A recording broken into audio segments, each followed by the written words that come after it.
இயேசு கிறிஸ்துவில் எனக்கு பிரியமான சகோதர சகோதரிகளே, இந்த நாளிலே இந்த நற்செய்தியில் பார்க்கின்றோம், நிக்கோதேமோஸ் என்ற மனிதரும் இயேசுவும் சந்திக்கின்ற ஒரு நிகழ்வு.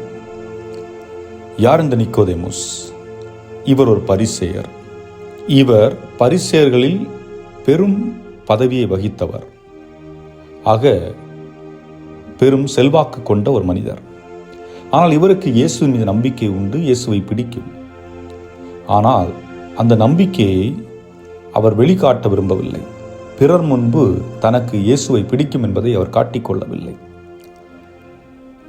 ஒருவேளை தன்னுடைய பதவி போய்விடலாம் என்ற பயமாக இருக்கலாம், அல்லது தன்னையும் மற்றவர்கள் ஒதுக்கிவிடலாம் என்ற ஒரு பயமாக கூட இருக்கலாம். ஆனால் எதுவாக இருந்தாலும் அவர் இயேசுவை மறைவாக வந்து சந்திக்கின்ற ஒரு நிகழ்வை பார்க்கின்றோம். யாருக்கும் தெரியாமல் திருட்டுத்தனமாக இயேசுவை வந்து சந்திக்கின்றார். ஆனால் இங்கே இயேசு, நீ என்னை பொதுவில் ஏற்றுக்கொள்ளவில்லை, மறைவாக என்னிடம் வருகின்றாய் என்று நிராகரிக்கவில்லை. மாறாக அவரையும் ஏற்றுக்கொள்ளுகின்றார். எடுத்துக்காட்டிற்கு, மற்ற மத நம்பிக்கை உள்ளவர்கள் அல்லது கடவுள் நம்பிக்கை இல்லாதவர்கள் விவிலியத்தை வாசிப்பதுண்டு. அதுபோன்று வீடியோக்களில் வெளியாகும் மறையுரைகள், நற்செய்திகள் போன்றவற்றை அவர்கள் கேட்பதும் உண்டு. அப்படி கேட்டு தங்களுடைய மனதை மாற்றிக்கொள்ளுகின்றவர்களையும் இயேசு ஏற்றுக்கொள்ளுகின்றார். ஏன், அப்படி கேட்டு கேள்விகள் எழும்பி அந்த கேள்விக்கான விடையை தேடுபவர்களையும் இயேசு ஏற்றுக்கொள்ளுகிறார். ஆக இப்படிப்பட்ட இந்த சூழலிலே இந்த இருவரும் சந்திக்கின்ற நிகழ்வில் இயேசு ஒரு வார்த்தையை சொல்லுகின்றார். மறுபடியும் பிறந்தால் அன்றி இறையாட்சியை காண முடியாது என்பதுதான் அந்த வார்த்தை. அதாவது ஒவ்வொரு மனிதனும் பிறப்பது என்பது ஒன்று, ஆனால் மறுபிறப்பென்று ஒன்று எடுக்க வேண்டும். Transformation in the life. அந்த புதிய மாற்றத்திற்கான அடிப்படை எங்கிருந்து வருகிறது என்றால், தூய ஆவியிலிருந்தும் தண்ணீரிலிருந்தும் வருகின்றது என்ற நற்செய்தி கூறுகிறது. ஆக இந்த தண்ணீரும் தூய ஆவியும் எங்கே புலப்படுகிறது என்றால், திருமுழுக்கு வழிபாட்டிலே புலப்படுகிறது. தண்ணீரால் திருமுழுக்கு கொடுக்கப்படுகிறது. அதன் பிறகு தந்தை, மகன், தூய ஆவியின் பெயரால் அந்த திருமுழுக்கு கொடுக்கின்ற என்ற வார்த்தையானது பயன்படுத்தப்படுகின்றது. ஆக நாம் திருமுழுக்கு பெறுகின்ற பொழுது எதுவாக மாறுகின்றோம் என்றால், கடவுளுடைய பிள்ளையாக மாற்றப்படுகின்றோம். ஆக இங்கே இருவிதமான பிறப்பு. ஒன்று நேச்சுரல் பர்த், அதாவது இயற்கையாக பிறப்பது.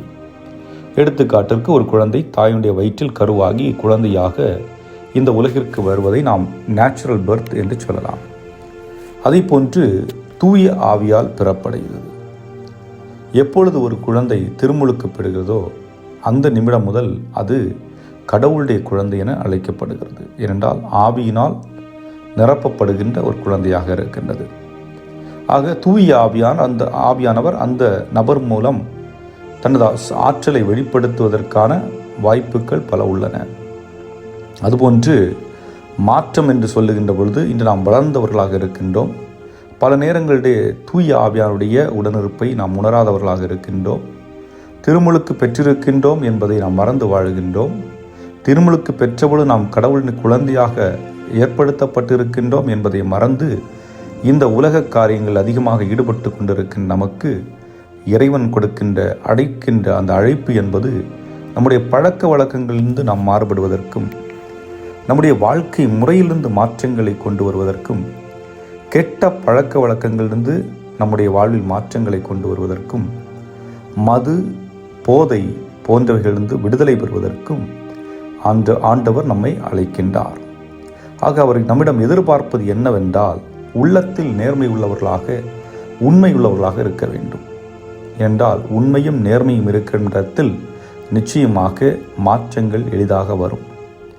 ஆக இத்தகைய மாற்றங்களை தனியாக நாம் செய்ய முடியாது. மாறாக தூய ஆவியானவருடைய துணையோடு தான் நாம் செய்தாக வேண்டும். இந்த மாற்றங்கள் எப்படிப்பட்ட ஒரு வடிவம் எடுக்கும் என்றால், நாம் மாறுகின்ற பொழுது மீண்டும் பழைய நிலையில் இருக்கப் போவதில்லை. எடுத்துக்காட்டு, கேட்டர்பில்லர். அது தொடக்கத்தில் ஒரு புழு வடிவத்தில் இருக்கும். ஆனால் அது வளர்ந்து அந்த மாற்றம், முழுமையான மாற்றம் பெறுகின்ற பொழுது அந்த பழைய அமைப்பில் அது இருப்பதில்லை. பழையது போன்ற பார்ப்பதற்கு எதுவாக இருப்பதில்லை. மிகவும் அழகாக பறந்து செல்லக்கூடிய ஒரு பட்டாம்பூச்சியாக வருகின்றது. ஆக அதுபோன்றுதான் நம்முடைய வாழ்விலும் மாற்றங்கள் வருகின்ற பொழுது நம்முடைய பழைய வாழ்வு களையப்பட்டு புதிய வாழ்வு புதுப்பிக்கப்படுகின்றது.